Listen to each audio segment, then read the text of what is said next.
guys, today with Fitness Technology Services here again. So today I'm going to do kind of a simple thing and maybe do a little bit of troubleshooting with it. I'm going to show you how to install the speed sensor. The first thing, of course, is you would loosen up each one of your screws here and remove your hood. I've shown that on quite a few videos, so I'm going to kind of bypass that. What we're looking at today is the speed sensor right over here. We're going to replace one of these. But before I actually do that, I want to show you real quick that Soul has a couple of speed sensors. They're all just reed switch sensors, really. So it doesn't really matter. Each one will work. But sometimes these cylinder-shaped speed sensors are kind of located down in the side here, and you can't really see it. They're mounted right here with a little screw and a little plastic mounting tab, let's call it, that hold the cylinder switch right there.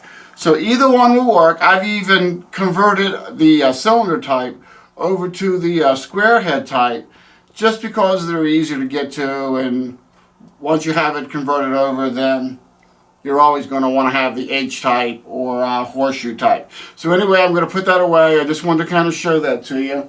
Put that over here like that. So what we're going to concentrate on today is we're going to change the speed sensor, and then we're going to do a little bit of troubleshooting. So to actually change it is pretty easy, really. You're just going to loosen the screw up here, and we'll go ahead and almost take it off.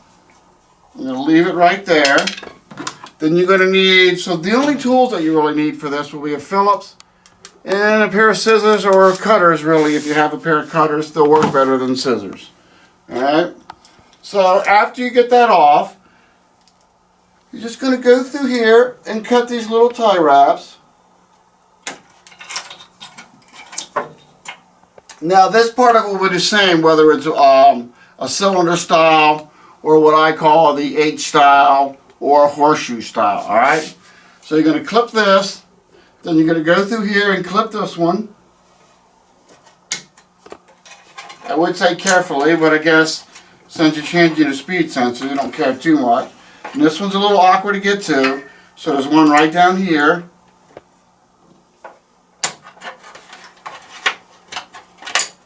Alright. Then sometimes they're clipped right here. This one is. So I'm going to clip that. And where they connect into the board right here, this occasionally can be glued. So if it's glued, just kind of pick all the glue away from it, alright? So we're going to unplug this, just like that. And then we're going to take our old sensor. We'll just put it right down here for now. Grab our new sensor. Squeeze it in here, put a little white on that. Hopefully, I don't know, it better make it easier for you to see.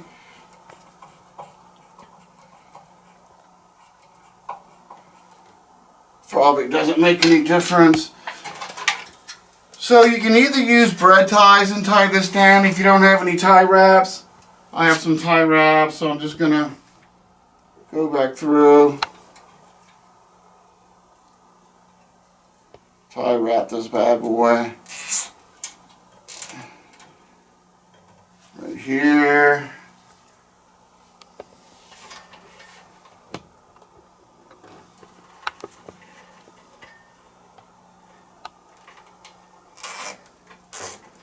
Tie wrap it here. Then of course I would tie wrap it here, tie wrap it here. We'll come around here and we get plugged into the speed sensor port. Again, you can tie wrap it with this. I'm probably not going to do that because I got a feeling I'll be doing other videos on it. Alright? So that's the general idea.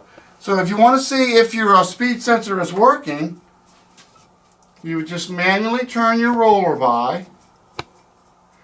And every time the magnet in the front roller goes by the speed sensor, you'll get a little indication right there. See that?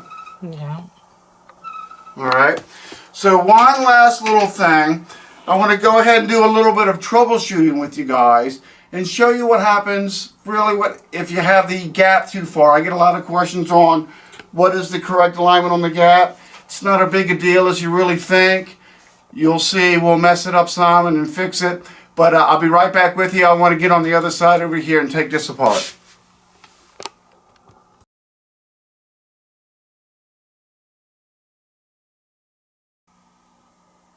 Alright guys, so here we are on the other side of the board.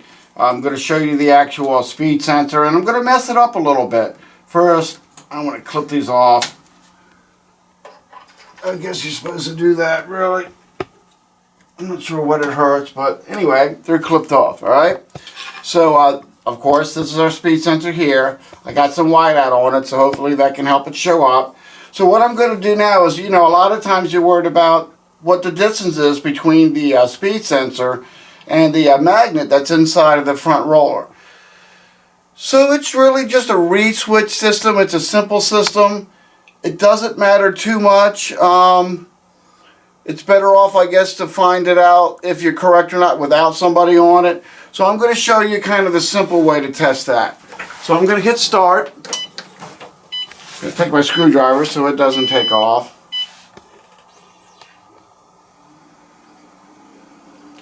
So I'm going to let it run for the legendary 15 seconds, because if the speed sensor is bad, the machine will usually shut off after about 15 seconds. If the speed sensor is good, it will automatically run for, well, longer than 15 seconds. And I don't know if you can see it or not, but you can see that the light over here is occasionally flashing when it's receiving that magnet. So it kind of means the speed sensor is working. But let's just wait a couple seconds and see here.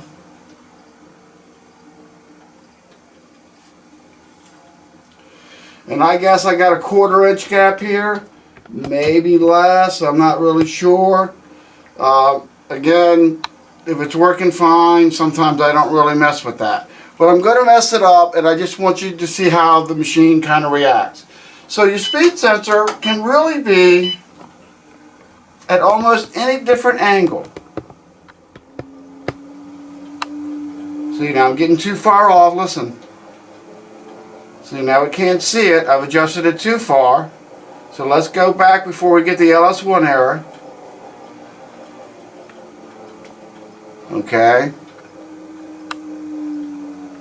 So you're going to know. Now I'm going to pull the speed sensor too far back. If I can pull it too far.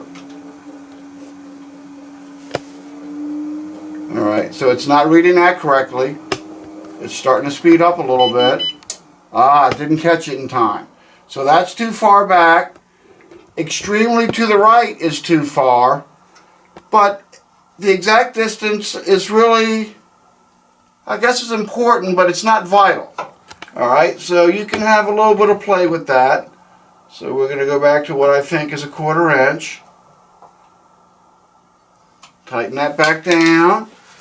We have to turn the machine off. Back on again.